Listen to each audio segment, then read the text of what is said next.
The next exercise in the progression will be an upright, standing, single leg squat with an ipsilateral pull of the core stick away from our body.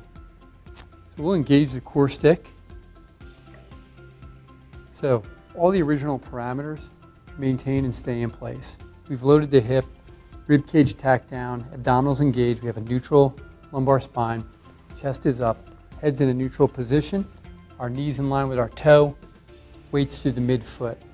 From this position, we're going to pull away from our body as we go into a single leg squat.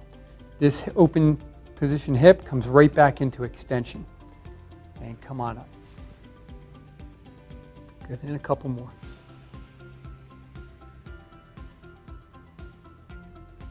Good, and back up. So we want to try to maintain a nice stable position with the trunk. So let's pull back. Wonderful. Very good. So we're loading our hip. Chop back. Good. We want to do a good job of keeping our knee in line with our toe. Load is here. Come back up to the top. And what we can see with this position from an EMG standpoint is that we're putting much more load onto our glute med. You can see how robust that contraction is and that activation level. And then we come to the top and we engage that glute. We get a nice big activation level of the glute max. So one more time. Good, and come back up. So with the concentric aspect of the movement, the core stick is actually pushing an increased amount of weight through our hip from a rotary stability standpoint. So we're getting much more work and much more stress putting through the hip from a rotational standpoint. So we're working frontal plane, transverse plane movement as we go back into our squat.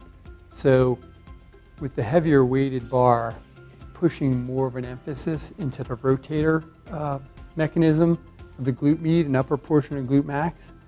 When we have the bar and we're pulling it away from us, we get much more glute max.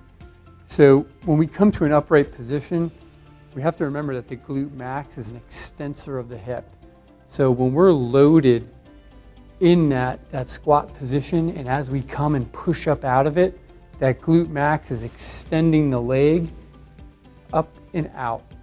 So almost producing this motion, but coming up out of the squat. So we're loaded, and then we push up out of it, engaging the glute max, which is an extensor of the hip primarily, in a much greater fashion.